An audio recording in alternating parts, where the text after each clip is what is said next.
니콜라스 마두로 대통령을 체포 압송하면서 미국이 앞으로 베네수엘라를 어떻게 관리해 갈지 관심이 모이고 있습니다. 미국은 임시 대통령으로 취임한 델시 로드리게스 부통령을 협력자로 선택했는데요. 베네수엘라가 미국의 영향권에 편입돼 친미 국가로 전환될지 아니면 기존 체제를 유지하면서 독자 노선을 이어갈지 오늘 글로벌 이슈 베네수엘라 상황 살펴보겠습니다. 한겨레 신문 정의계 선임 기자와 함께합니다. 어서 오십시오. 네, 안녕하세요. 네. 자, 마두로 대통령 체포 이후에 트럼프 대통령 또 미국 주요 당국자들이 베네수엘라에 대해서 어떤 발언했는지 먼저 좀 짚어주실까요? 네, 요약하자면은 미국이 당분간 베네수엘라를 책임진다. 네. 또 하나는 당장 새로운 정권 교체는 없다. 아마 이 두 가지로 요약이 될 것 같아요. 네.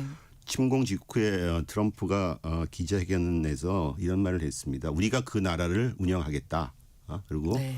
로드리게스 부통령이 막 선서를 했다. 그러니까 권한 대행으로 취임했다는 얘기죠.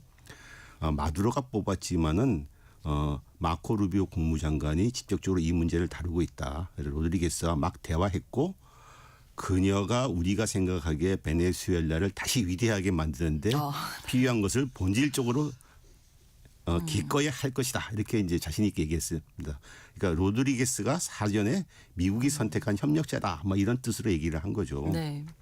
근데 트럼프가 이날 또 뉴욕 포스트와 인터뷰에서는 말이 뉘앙스가 살짝 좀 달라졌어요.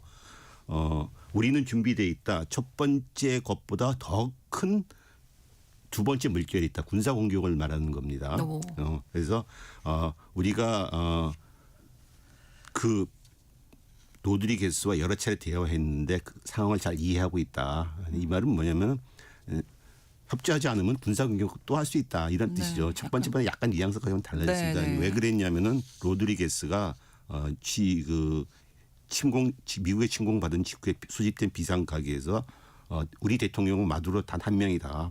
그리고 천연전을 비롯해 모든 국토 구석구석까지 지켜낸 데 총력을 다하겠다고 상당히 미국의 도전적인 발언을 했습니다. 마두로 체제가 계속 운영하겠다 이런 뜻이죠. 네. 그러니까 이제 미국이 이제 약간 트럼프도 약간 이제 말을 좀 바꾼 거죠. 이제 네. 압박을 한 거죠. 예, 미국이 로드리게스 부통령을 사전에 선택한 협력자라고 그 선택한 어떤 이유가 있을까요?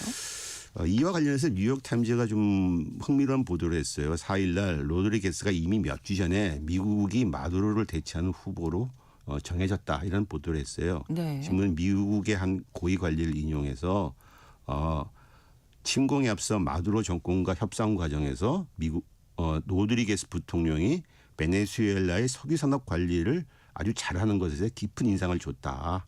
그래서 과도기를 이끌 미국의 협력자로 선택됐다. 이렇게 말을 했어요.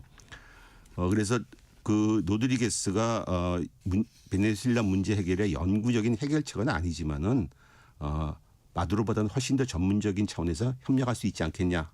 협력할 수 있는 사람이다. 이렇게 말을 했다고 합니다. 네. 또 이제 트럼프 대통령이 베네수엘라의 야권 지도자인 마리아 코리나 마차도를 좋아하지 네. 않아서 미국으로서는 로드리게스가 쉬운 선택이었다. 뭐 이렇게 덧붙이기도 했어요. 네. 실제로 트럼프가 마차도는 베네수엘라에서 존경이 없어서 통치하는 데 적합하지 않다. 이렇게 말을 한 적이 했었죠. 그래서 현재까지 정황으로 보면은 좀 이렇게 좀 분석이 됩니다. 미국은 침공 이전에 마두로의 자진 하야와 망명을 요구하는 마코 협상을 벌였습니다. 근데 이 마코 협상 과정에서 베네수엘라 쪽의 입장을 대면했던 사람이 로드리게스 아니겠냐. 그러면서 또 로드리게스가 석유 장관입니다. 석유 장관을 겸임하고 있습니다. 네. 근데 당시 베네수엘라 쪽은 마두로 망명은 거절하면서 석유 산업에 대한 미국의 투자와 참여를 허가하겠다 이렇게 타협하자 이렇게 얘기를 했다고 합니다. 그래서 트럼프 쪽은 이 과정에서 로드리게스를 잠재적인 협력자로 선택했을 것이다.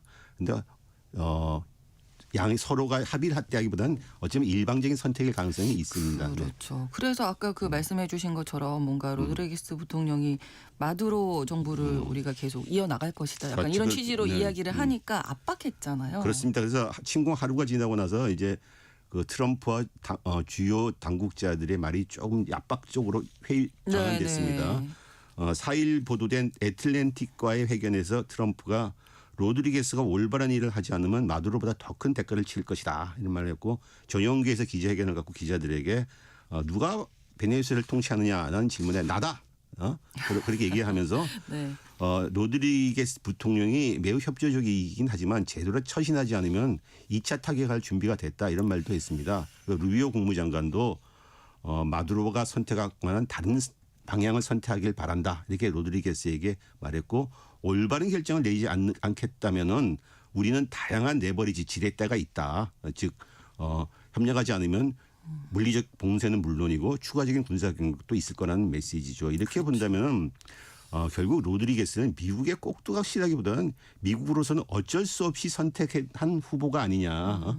즉 그래서 미국은 이제 현재 채찍과 당근 모두를 지금 구사하고 있는 듯합니다. 뉴욕 타임즈 보도에 따르면은 미국 관리가 트럼프 행정부가 로드리게스의 협조를 전제로 해서 석유 수출도 허가해주고 베네수엘라의 경제난의 숨통을 틔워줄 수도 있다. 그렇게 되면 로드리게스로서 정치적 성공이 아니냐, 서로가 윈윈할 수 있는 거 아니냐 이런 말을 했다고 합니다. 네, 이렇게 이제 경고도 받고 압박을 받다 보니 로드리게스 부통령 입장이 조금 달라졌죠.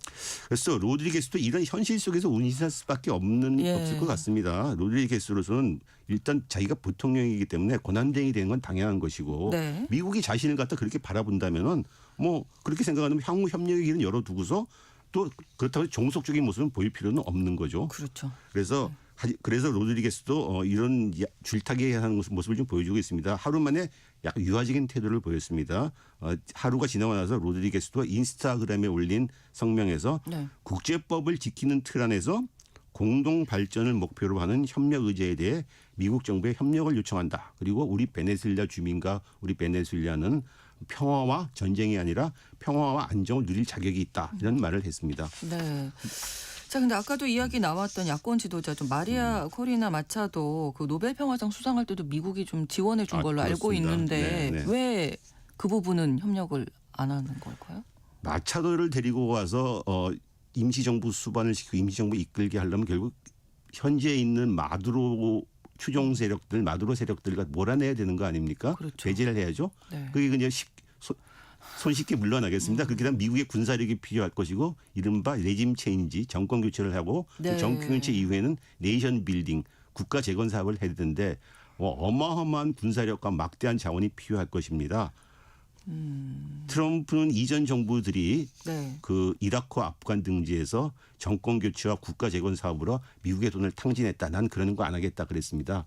지금 마차도를 데리고 와서 친미 정권을 씌우려면 정권 교체와 네이션 빌딩 사업을 해야 되잖아요. 네. 그거 하기 힘들죠, 사실은. 아, 그렇군요. 설사 이것이 정권 교체와 국가 재건이 성공할지도 의문입니다. 왜냐하면은 기존의 마두로 세력들이 저항한다면 내전이나 내란 상황이 벌어질 수도 있죠. 그렇죠. 미국의 정기적으로 맞설 군사력은 없으나 그 민병대들이 충분히 폭동을 갖다가 내란과 폭동을 지속할 만한 역량은 있습니다. 그렇죠.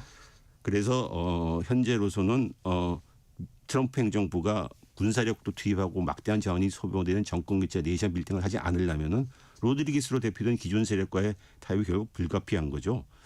이렇게 보면 트럼프 행정부로서는 마두로 이후 베네수엘라가 자신의 영향력 아래에 있다. 계속 호언하고 장담하고 압박하고 또 베네수엘라 임시정부 로드리게스가 이끄는 베네수엘라 임시정부도 미국의 독립적이면서도 협조적인 모습에서 줄타기하지 않겠나 이렇게 보여집니다. 그렇군요. 아무튼 이런 가운데 트럼프 행정부가 지금 또 라틴 아메리카 다른 나라들에 대한 무력 개입 가능성도 또 이야기를 하고 있어서 주변 국가들이 좀 긴장할 것 같아요. 그렇습니다. 이번 베네수엘라 침공의 주도를 한 사람은 마코 루비오 국무장관과 스티븐 밀러 국토안보 보좌관이라고 합니다. 네. 그 전부터 몇 개월 전부터 계속 신문 보도가 됐는데 쿠바계 이민가정 출신인 루비오는 정치 입문 때부터 네. 쿠바 민주화를 갖다 상당히 강조를 했고 쿠바 민주화를 위해서는 베네수엘라의 반미 사회주의 정권 타도가 급선무다. 선제 조건이다. 이렇게 얘기해서 왜냐하면 베네수엘라가 석유를 쿠바에 많이 지원해주고 있기 때문이었죠. 네, 네. 또 밀러는 불법 이민 이 마약 단속을 위해서는 베네수엘라 정권 타도를 통해서 모든 중남미 국가에 대한 저항력을 높여야 된다 이렇게 주장했습니다. 그 두 사람의 이해가 맞아떨어져서 그러네요. 이번에 베네수엘라 침공에 들어간 거죠. 네. 그렇게 본다면 그다음 순서는 누구냐. 쿠바와 콜롬비아, 그린랜드가 다음 차례가 아니냐. 이런 얘기가 지금 나오고 있고 당장 베네수엘라 침공 직후에 트럼프가 이 나라들을 겨냥한 말을 갖다 수없이 쏟아내고 있습니다. 네. 트럼프가 3일 기자회견에서 쿠바는 우리가 다음에 말하게 될 대상이 될 것이다. 이렇게 말을 했었고 또 미국의 비판적인 구스타보 페트로 콜롬비아 대통령에게도 코카인을 만들어서 미국에 보내고 있다. 그는 엉덩이를 조심해야 될 것이다. 이렇게 말을 하기도 했습니다. 국경을 맞댄 멕시코에 대해서도 협박을 계속하고 있습니다. 트럼프는 3일 폭스뉴스와 전화 인터뷰에서 클라우디아 셰인바움 멕시코 대통령이 멕시코를 운영하지 않는다. 카르텔들이 멕시코를 운영한다. 마약 카르텔들이 운영한다. 그래서 멕시코에 대해서 뭔가를 좀 조처를 취해야 된다. 이런 말을 했습니다. 네. 그리고 트럼프가 취임 때부터 말하던 그린란드의 그린란드요. 미국 네. 영화 미국령을 만들겠다는데 이제 허언이 아니라는 것이 좀 확실해지고 있습니다. 트럼프는 베네수엘라 침공 뒤인 4일 애틀랜틱과 인터뷰에서 우리는 안보적 이유로 그린란드가 필요하다고 재차 밝혔습니다. 그리고 지난 12월에는 제프 랜들이 루이지애나 주지사를 그린란드 특사로 임명을 했습니다. 이건 사실 국제법에 위반되는 얘기입니다. 그렇죠. 왜냐하면 네. 그린란드 자체가 덴마크형이고 네, 덴마크형이고 자치정부긴 하지만 근데 특사를 보낸다는 게 주권국가도 아닌 데서 어떻게 특사를 보낼 수가 있습니까? 다만 트럼프와 루비오는 쿠바는 스스로 붕괴될 것이라고 말하고 있어요. 지금 당장 군사력을 동원할 것 같지는 않고 그러기도 좀 힘든 상황이죠. 예. 왜냐하면 현재 베네수엘라가 어떻게 될지도 잘 모르는데 또다시 군사력을 통해서 다른 중남미 국가를 압박하는 것이 뭐 현실적으로 가능하지 않을 것으로 보입니다. 네. 당분간 말로서 하는 압박이 계속될 것 같습니다. 그렇군요. 이제 전체적으로 국가 안보 전략에서 나온 서반구 우선주의를 그렇습니다. 큰 틀로 이제 봐야 되겠죠. 그 틀에서 이번에 베네수엘라 네, 침공이 네. 이제 본격적으로 고삐가 풀린 걸로 봐야죠. 네. 트럼프 행정부가 지난 12월 4일에 발표한 첫 국가안보 전략 NSS라고 그러죠. 그래서 대외 정책의 우선순위를 기존의 인도 태평양에서 서방부로 돌리는 즉 아메리카 대륙 전체로 돌리는 멀로주의에 대한 트럼프의 개론이라는 것을 천명했습니다. 네. 멀로주의 혹은 멀로 독트린은 1823년 당시 제임스 멀로 대통령이 밝힌 선언인데요. 미국은 구대륙 문제에 간섭하지 않을 테니까는 유럽 강대국들도 아메리카 대륙 문제에 간섭하지 말아라. 즉 아메리카 대륙은 미국의 세력권이다. 이렇게 선언입니다. 네. 근데 20세기 초에 시어더 루즈벨트 대통령이 멀로주의를 계승하는 루즈벨트 개론이라는 것을 발표했습니다. 개론이란 이어서 받는 네네. 주장이다 뭐 이런 뜻이죠. 그런데 이 말은 무엇이냐 그러면 우리도 멀로주의를 다시 부활시키겠다는 거였고 당시 베네수엘라를 놓고 독일과 한포 회계를 벌인 적이 있었습니다. 그때도. 네. 그래서 이제 베네수엘라에 독일이 접근하지 말아라 얘기했습니다. 트럼프가 이 시어더 루즈벨트 개론을 흉내낸 거죠 이번에. 그래서 국가안보 전략에서 미국은 서반구에서 미국의 우위를 회복할 것이다라고 선언을 했었습니다. 네. 트럼프가 당장 그 베네수엘라 침공 뒤 기자회견에서 멀로 독트린은 대단한 것이다. 우리의 새로운 국가안보 전략 하에서 그것을 잊지 않고 있고 미국의 서반구 지배는 다시는 이제 의문시되지 않을 것이다. 이렇게 말을 했습니다. 트럼프는 뭐 수차례 말한 것처럼 취임 전부터 그린란드, 파나마우나 캐나다를 미국용으로 만들어야 된다고 주장했는데 네. 지금 고삐가 풀리고 있는 거죠. 그래서 뉴욕 포스트가 뭐 이런 얘기를 했었죠. 그 트럼프의 서방구 우선주의를 돈노 독트린, 즉 도널드 트럼프와 멀로를 합성한 말, 네. 돈노란 말로 돈로 도톤이라는 말로 풍자를 했었죠. 네. 근데 이 서방구 우선주의가 더 나아가서 이제 중국이나 러시아에 대한 세력권 확장에도 영향을 끼칠 수 있다는 분석에 대해서는 선례가 된 거죠. 미국이 저렇게 마음대로 자기 앞마당에서는 마음대로 한다 그러면 중국과 러시아도 왜 못하겠냐, 할 수 있지 않겠냐 그렇죠. 그런 네. 거죠. 이미 뉴욕 타임즈 등 미국 언론들도 미국이 국제법을 아예 무시하고 이렇게 베네수엘라 침공을 이렇게 침공하면은 다른 강대국의 선례가 되지 않겠냐 이렇게 비판적인 보도를 쏟아내고 있습니다. 이미 트럼프 행정부에서는 중국과 러시아 등과 세력권 타협의 기미가 좀 있었습니다. 먼저 그 우크라이나 전쟁을 놓고서 미국이 제시한 중재안이 러시아의 세력권을 인정하는 선에서 지금 중재안을 내놓고 네. 있죠. 또 대만 문제에서도 트럼프 대통령이 최근에 그 일본의 다카이치 사나이 총리한테 중국을 시진핑 총리를 주석을 자극하지 말아라. 그렇죠. 이런 전화를 전화를 했었고. 했었습니다. 네. 그래서 미국이 베네수엘라를 침공하고 서방 국가들이 옹호한 마당에 중국과 러시아가 남중국해나 중앙아시아 등에서 일방적인 세력권 확장을 하는데 부담이 좀 덜어지지 않았냐 이런 지적을 하는 거죠.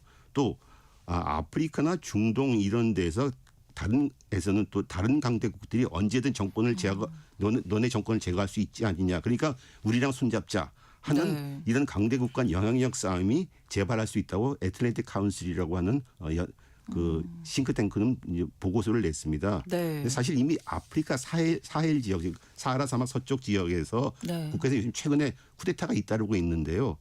이 쿠데타 이후에 서방 세력을 대체하는, 그때 여기가 프랑스의 세력권이었는데 네. 프랑스가 서방 세력권을 대체하는 러시아, 중국의 세력권 확장이 이미 시작되고 있습니다. 네. 그래서 이 트럼프의 논리주의는 그동안 미국이 그렇게 수없이 떠들었던 규칙 기반 질서를 스스로 허무는 것이 아니냐. 네. 또 하나는 제국주의가 다시 부활한 것이 아니냐 뭐 이런 그래서 생각도 들고요. 타 세력권에서는 힘이 곧 법이라는 논리가 일반화돼서 전 세계를 분할했던 19세기의 제국주의 열강 시대, 이것이 뭐 유사하게 국제 질서의 새로운 노말이 되는 것이 아니냐, 일상화가 되는 것이 아니냐, 이런 우려가 나오고 있습니다. 그렇습니다. 한겨레 신문 정희기 선임 기자와 함께했습니다. 고맙습니다. 감사합니다. Tears for Fears의 Everybody Wants to Rule the World 전해드리면서 신성원의 오늘 세계는 마치겠습니다. 고맙습니다.